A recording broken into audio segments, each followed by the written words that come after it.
What's up, everybody? Welcome back to my Twist of Life and TV. I am Poetry. You are here for another recap and review of Ready to Love. This is season 5. They actually acknowledged it as season 5. Casting special. I know this was supposed to be up to y'all on Wednesday. I actually tried to upload the video Wednesday. This is the second recording of that, so I may not have all that I had in it initially, but I'm gonna try to give you what I can give you, and hopefully I can remember what all I was going to talk about. I feel like I'm forgetting something.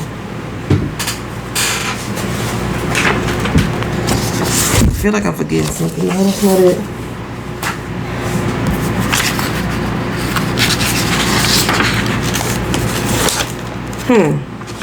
I don't know what it is. Anyhow, child, let's get right on to it, because this has been long enough. Y'all waiting on this. I'm gonna try to keep rolling these videos out as much as possible. Y'all just don't understand what I've been dealing with this past week. If y'all follow my other videos, then you do. So this season, Tommy has kicked out his wife. She is not sitting here with us in the hostess chair.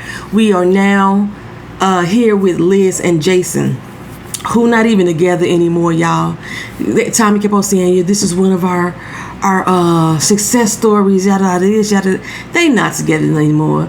They ain't last as long as half the couples that's been on the show, for real.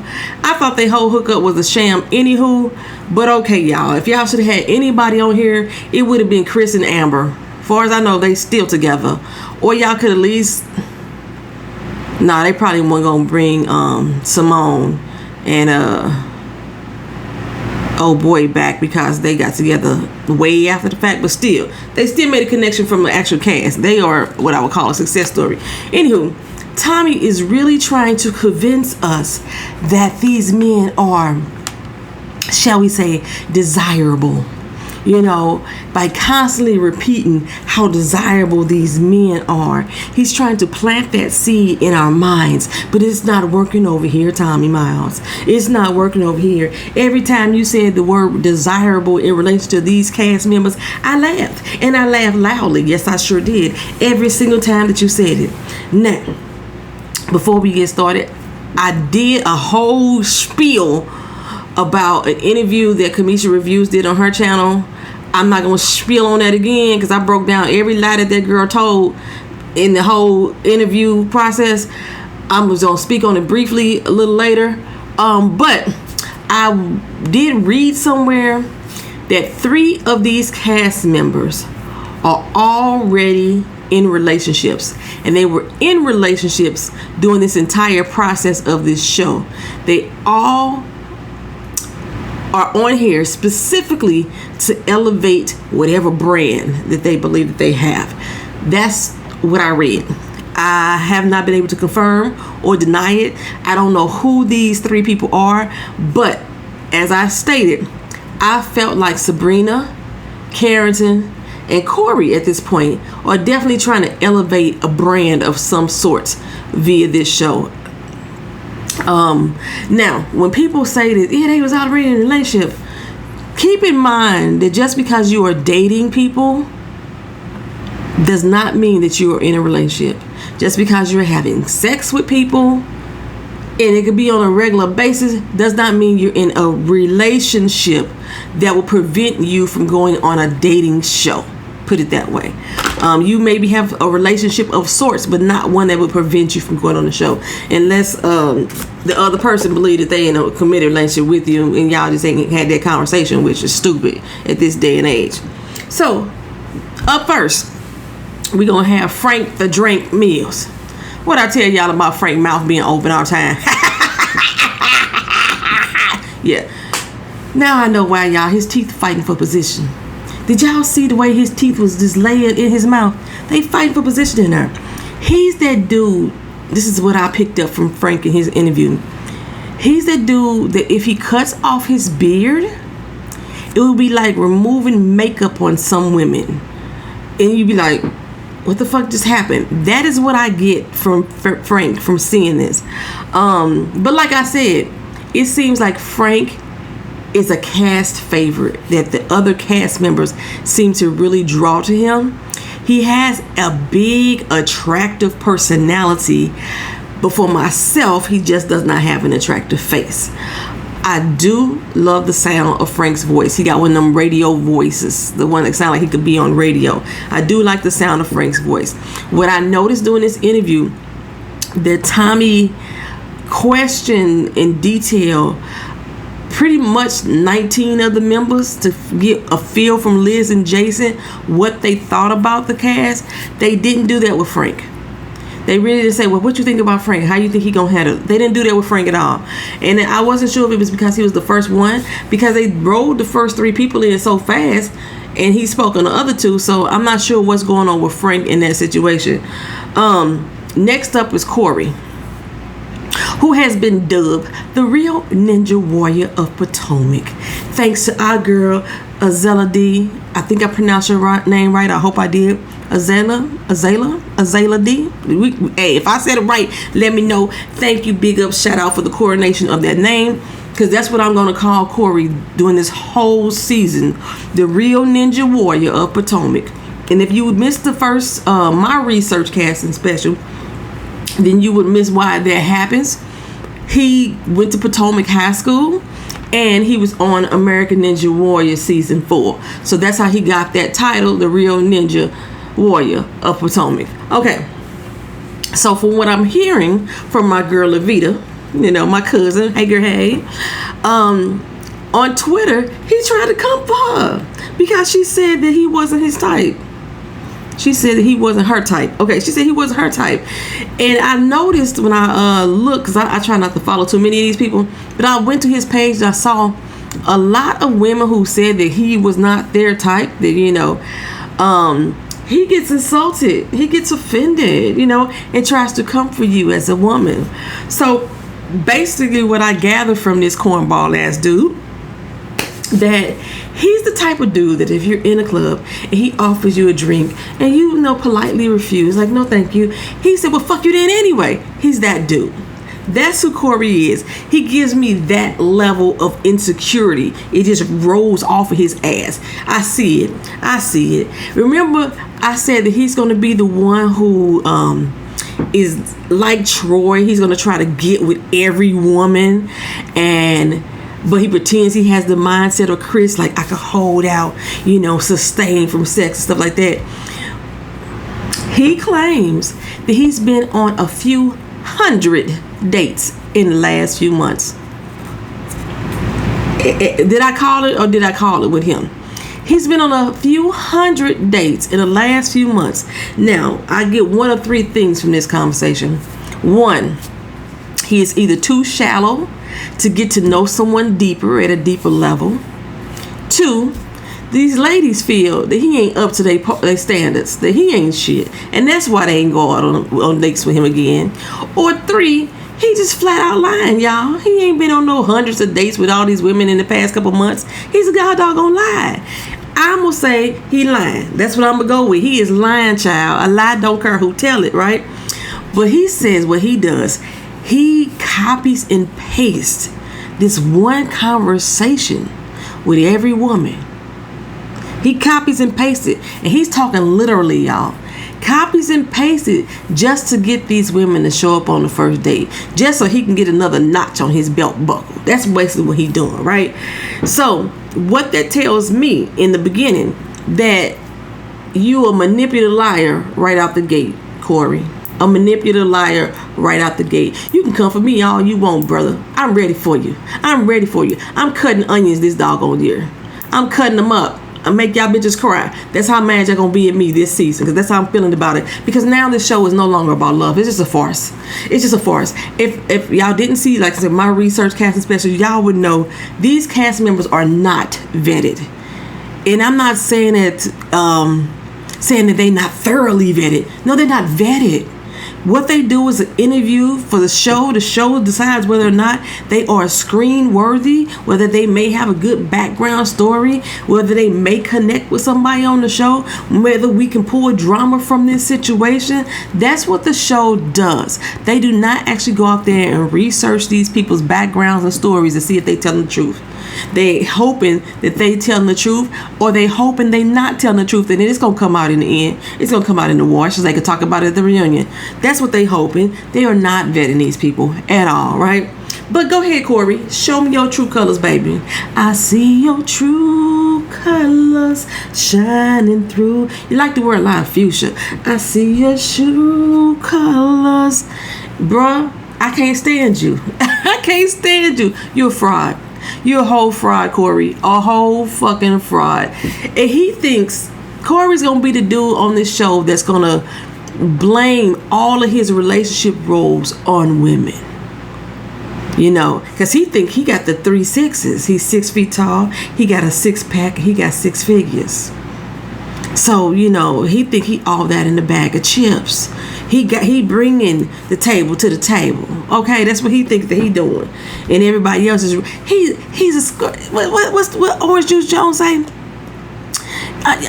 You just a squirrel trying to get a nut. You know what I'm saying? That's how he feel about women. That's how he feel. Next up is Phil, y'all. He's a government PR marketing contractor. So he's licensed, he's contracted with the U.S. government, but he has his own PR marketing firm. This is the man who I could not find nothing on. Not Nathan, nada, nilch, me.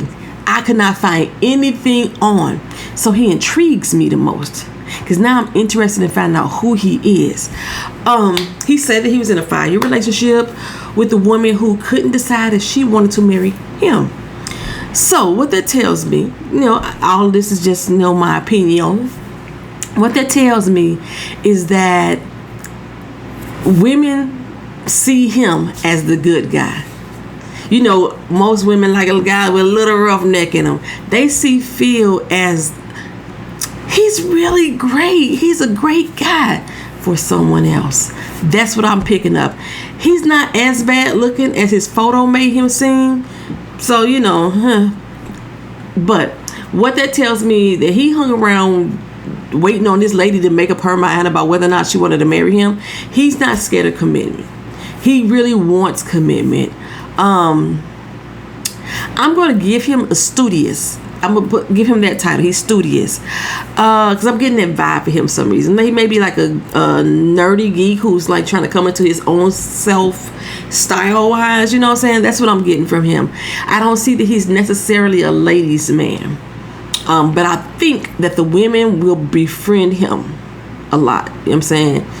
Not necessarily friend zone him, but just he's the type of person that would draw women to him, but they will still see him as a brother. That's what I'm seeing for him. He seems safe.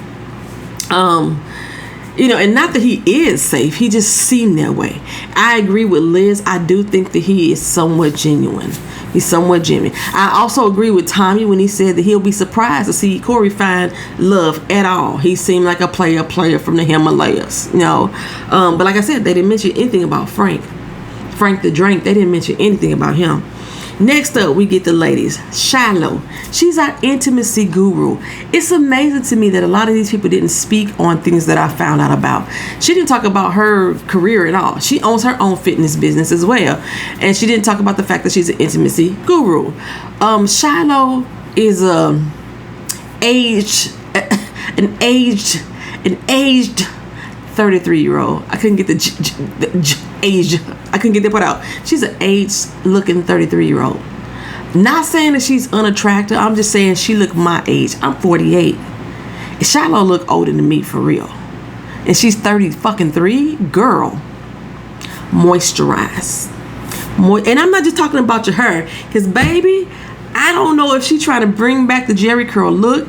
That girl got a whole fucking bottle of S curl activated in her hair. If it ain't the S curl activated, it's the Hawaiian silky. Okay, that shit will make your natural curls, your natural definition, pop like a mug. It will define the hell out of your natural curls, but it make you look like you got a Jerry curl, because your soul glow. She getting her soul glow on. My gosh.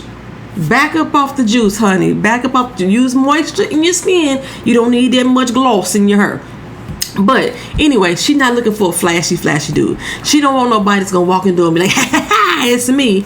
But I think because that's what she's not looking for, either Corey or Frank is gonna be drawn to her, and she's gonna have an inkling of attention for that person. That's what I feel. That's what I'm seeing. That's what I'm getting. Courtney, a lot to handle. That's how she described herself. When I hear people say that they are a lot to handle, what I'm thinking is, you all about drama. You all about drama waiting to unfold. She does have a child. I said that I didn't find a child for her. I didn't uncover that at all. And I'm telling you, she is season 2's Alexis 2.0. She's like she likes older seasoned men. Remember, Alexis wanted to go after Carrie. She likes older seasoned men. That's who Courtney reminds me. Courtney, whoever's doing her makeup, stop. She's not on a stage doing a play. You did not have to pancake her fucking makeup on her face like that. It's too heavy. I think that's what's wrong with Shiloh too. Her makeup is too heavy. It makes them look older than they was. Courtney is 30. Girl, you don't look 30 either. You look like you pushing 50 your damn self as well. You look older than me as well. Okay, Camille Hazel, our immature professor. Her words, not mine. She said it, not me. Okay. She's talking about her students as if they are preteens. The kids just love me because I'm not really a mature professor. Sweetie, you are a college professor. What you mean these kids? These are young adults. They're not kids. They're not little inklings anymore. She act like she's talking about elementary school kids. But she claims she's the black widow of love. She says she gets all these dudes all wrapped up in her, and, caught up in her web, and then she just dumps them like yesterday's trash, right? I think she's a whole black ass lie. I do. I think she's lying. She seems to me like she's the one that gets caught up. Like she's the one that gets attached. But she stated she has dumped a couple of fiancés, meaning that she doesn't have the ability to go into a committed relationship either. If she's telling the truth. She says she's been engaged 3 times. I don't find that shocking. I've been engaged 3 times. I have 2. My first person I actually married, you know what I'm saying? The second one, I got engaged to him because his dick was good. I'm just going to let you know right now. But it stopped there. The third one, I was caught up in the moment when he proposed. I really was. I didn't want to hurt his feelings because I really did love the little critter. But I knew that shit wasn't gonna work. He lived halfway across the world. We had a 9-year age difference. We had a good connection, but there were so many things that made me know off the rip that was not gonna work. But I didn't want to turn his little ring down. It was a little ring too. He couldn't afford a fucking ring. That's why he shouldn't have been trying to propose to no god doggone body. Let's start there. Okay. Anywho, I tried to make myself, believe that I could actually marry him. I did, until both of us came to our god doggone senses. Thank goodness. Oh my goodness. Anyway, she gives us the old cliche line that I didn't know how to love myself. Since I couldn't love myself, how could I fully love anybody else? That is the go-to line these days for people who making up excuses for why they single in a long time, why they don't know how to commit to a relationship. That's what I was just trying to find myself, girl. But growth though. Okay, so Jason and Liz, their thoughts on her reminded me of something that they would say about Kyra. Jason says, well, I hope that she could focus on one person, you know what I'm saying? Stick with that one person and really focus on them. Liz says, I hope she's not a person that, is going to hurt somebody with her indecisiveness. That was all shade at Kyra, baby. All shade at Kyra if I ever heard it. Cornelius. This is so wrong of me, but I'm going to say it anyway. Cornelius is struggling with his sexual identity. He's struggling with his sexual identity, in my opinion. Or he's going to come out and admit that he's bisexual. It's going to be one of the two. Just listen to him talk and the way his conversation that he's having. He's trying to convince himself that he wants to be married. He wants to have kids because his mama wants him to. Sorry, a second. That's something. Yeah, his mama wants him to get married, so he's trying to convince himself that's what he want to do. he says, I'm going to try to refrain from having sex during this process. Because y'all know, they be getting it the fuck in. They really do. A bunch of them be getting it in off camera. But I don't believe that Cornelius wants to refrain from sex during this process just because he really wants to try to get to know somebody. I think he's just not into us. He's not into the oh, I was finna say something really vulgar. He's not into the cooch, y'all. Not like that. He may, dibble and dabble in it, but not like that. That's just my opinion. Okay, anywho.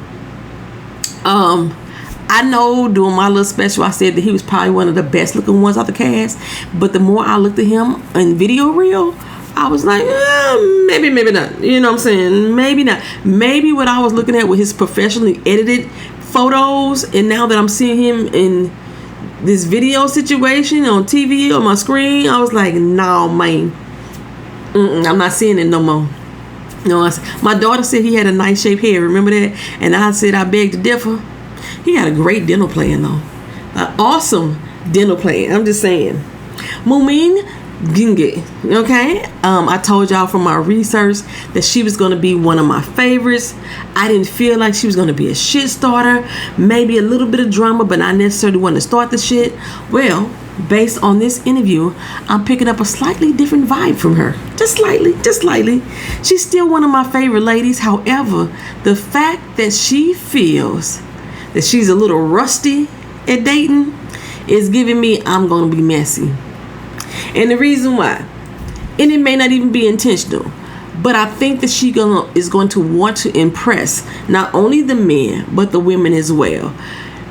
And that's what's going to make her messy, because she's going to try to impress everybody with her openness, her honesty. You know what I'm saying? I just want to be the one to tell the truth. That's what I'm feeling from her.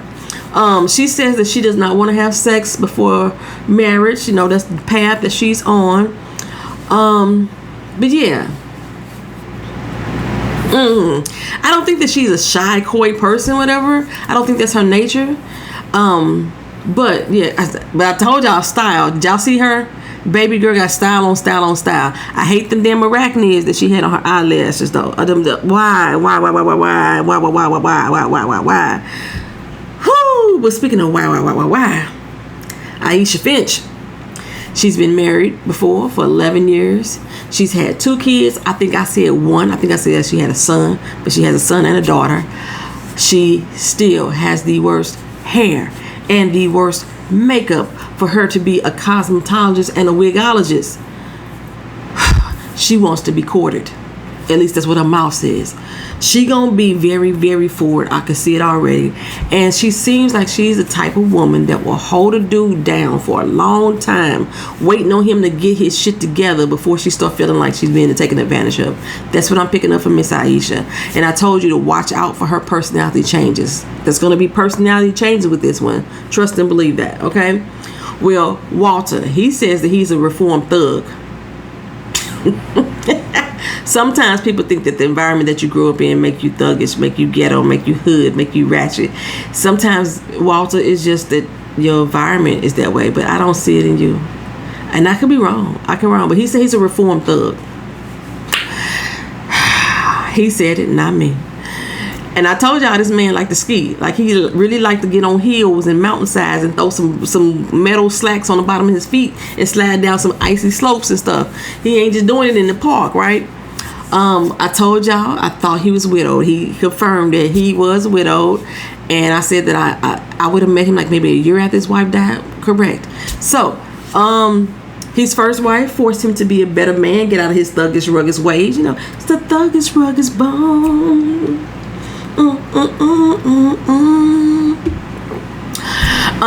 But a year and a half after them being married, she passed away. So they didn't have children or nothing like that. Well, he said once they started talking about children, that's when she started feeling pain and getting sick. I thought they had kids. I'm gonna have to revisit that. Anywho, told y'all he hosts a lot of poetry events, and what I know from a lot of promoters, the same thing I said about Carrington, hoes. He said he's been out there, he done wild out, but he calmed down, and now he ready to find love. Next up, Zodia Murphy. She is the next lady that I'm rocking with as far as the show. She still reminds me of Kelly Rowland. Zodia thinks, you know what? I think Zodia looks for red flags in people out the gate. You have to earn her trust. A lot of times when you meet people, you automatically are giving them some level of trust until they prove you wrong, until they prove that they're not deserving of it.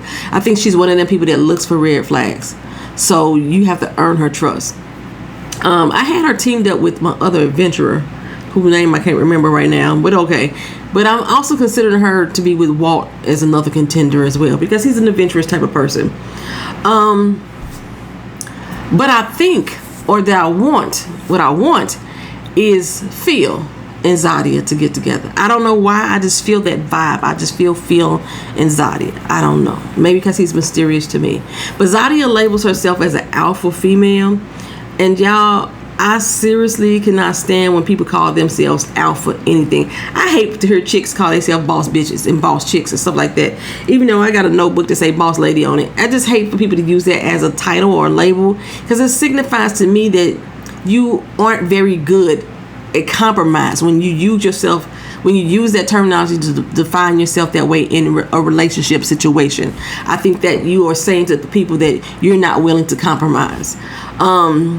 Or again, you are trying to convince yourself and other people that you are over and beyond whatever. You know what I'm saying? But the homegirl say you need an appointment to see her. Sweetheart, if you're not willing to make time for somebody that you want to be with without an appointment, what does that say about you? You just said that you willing to, you ready for love, but you sat here and say that if somebody want to see you, they need to make an appointment. You ain't ready if that's the mindset you're going in with. Because you're going to make time for what you want to do. You will make time for it. Now you ain't got to set no fucking appointment. But anywho, moving on to our next alpha female. Fraud. Fraud.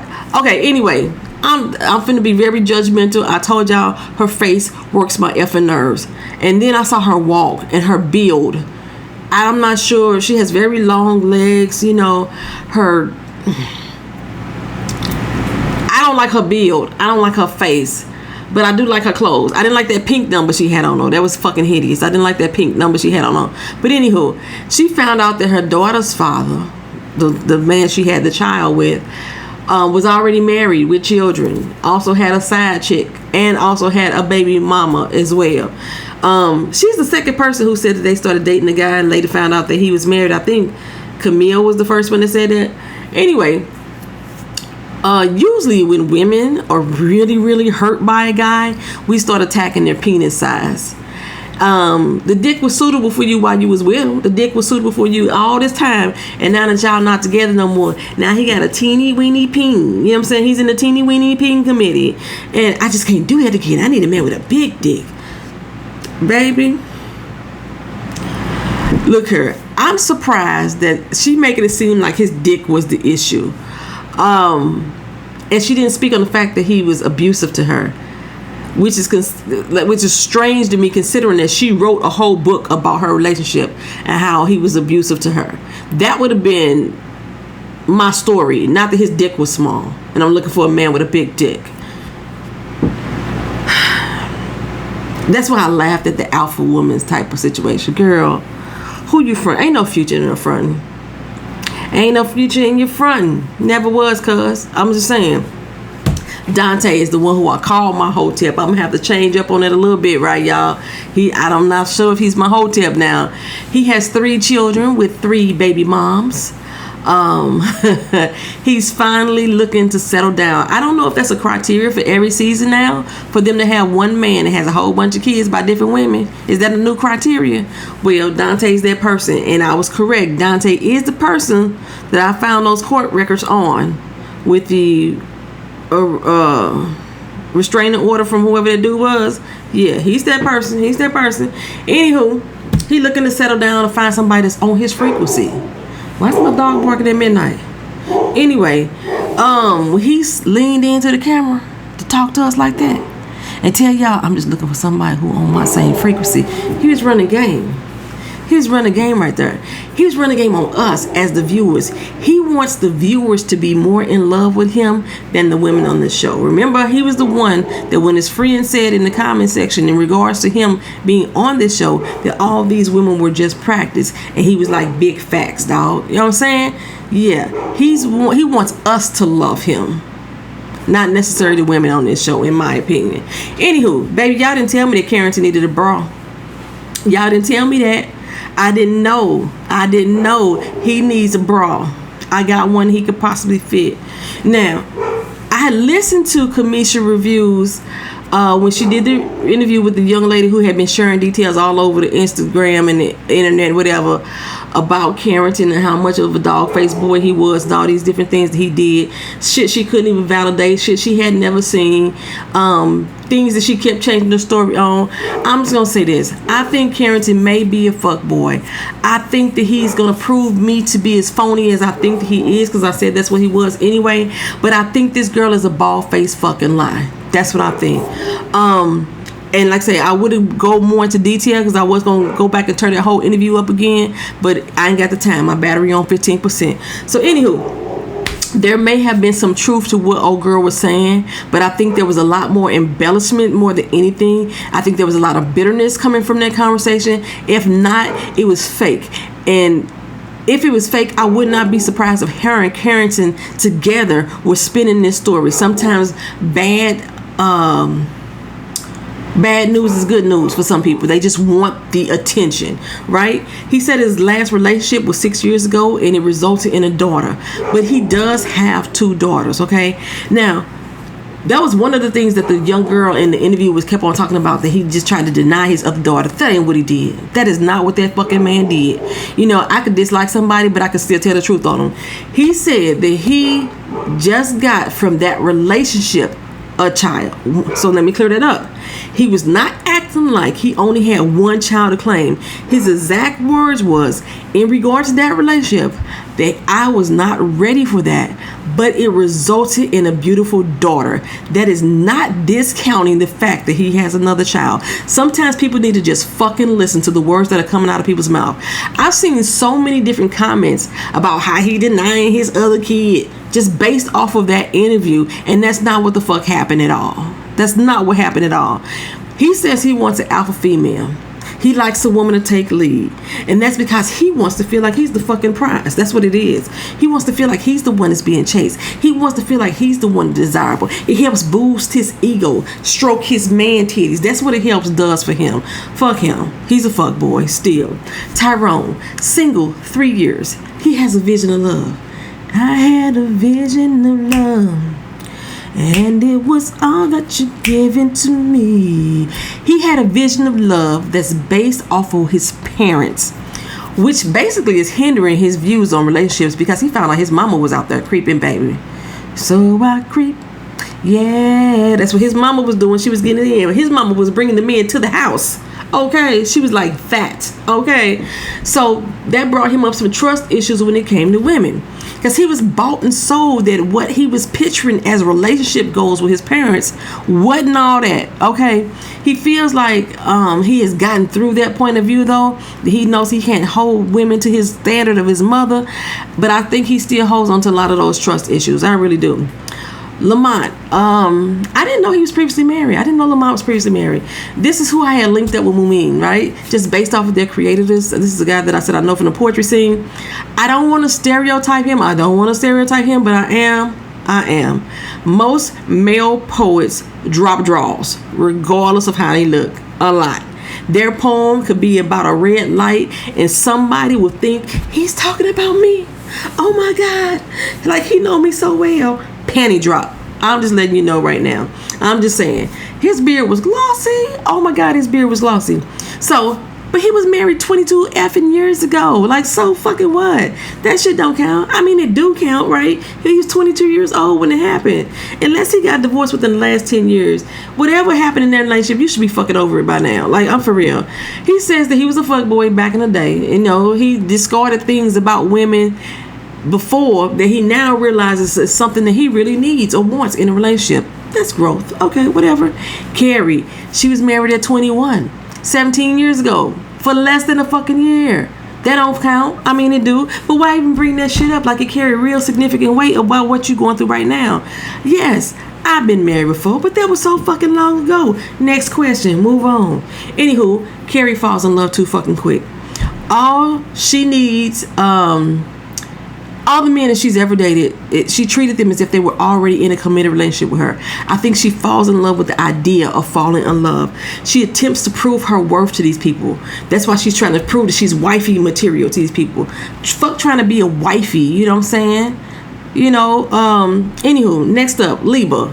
This is the one I said got on my damn nerves already just looking through her profile. She had some longevity in her marriage. She didn't say how many years, I don't believe. But they lived separately together. That's what I need to know more about. Why did y'all get to that point? How did y'all end up living in the same house together in separate rooms? I need information about that. But what she wanted to talk about was the fact that she likes PDA. She says, you know, she had her Erykah Badu on. I want somebody to walk up behind me and kiss me on my neck and breathe on my neck. You know what I'm saying? And slap that ass. That's what she wanted to do. Let's not forget that part. That's what her focus was. Neem Bilal, okay, he was dating somebody that was in the military. I thought he might have been in the military. He wasn't. He was dating someone in the military. Now, like I said before, I didn't think he was my hotep, but he giving off those hotep vibes. He's the fucking hotep, y'all. He's the fucking hotep. I prefer the woman that's more melanated than another, you know what I'm saying? When he shares about his preferences of what he likes in a woman, he does so by negatively speaking about what he doesn't. Okay, whatever doesn't fit into his mold, you know, she cute, but yeah, she ain't for me type of situation, you know what I'm saying? He's gonna be my hotep. Damn it, man, I was rooting for you. I was rooting for you. To see her, our voluptuous sister, voluptuous. She says she is all of that and a bag of tricks, baby. She exudes what it means to be a woman. She exudes feminine energy because of her curves, because of her hair and her titties are speaking loudly for her, baby. They just out there wobbling around. They was bouncing, she walking down the street, titties just bouncing up and down like somebody had jumped on her grandmama waterbed and shit. I was like, God dog, bitch, you made me seasick just looking at you. My goodness. But okay, that's part of her curves that she says exudes her femininity. So she says that her type is a medium ugly type of dude with facial hair. This bitch act like she ordered a fucking steak, a medium ugly. Look here, girl, you got a lot of doggone options with this lot right here. A lot of options on that medium ugly for you, baby. Serve you right on up. She don't care if they a sugar daddy or a splendor daddy or they a baby broker. She don't care which one they are. All she need them is to spoil and take care of her ass. Now she has her own business, but she didn't mention that at all. Didn't mention it at all. Well, for predictions, Jason predicts that at least Walter and Camille is going to hook up. Liz says that Walter and Sabrina is going to hook up. I say I'm looking for Phil and Camille. Not Phil and Camille. Phil and Zodia. And I'm looking for Mumin and Lamont. Those are the two people that I'm looking for. The groups that I'm looking to hook up. Everybody else, I don't see it for them. I don't. Y'all let me know what y'all thought about this cast special. The actual recap of the show will come up as soon as I can get to it. I will talk to y'all again. Thank y'all for watching. Thank y'all for being here. Thank y'all for being patient while I go through all the shit that I'm going through. See y'all in the next video. Peace.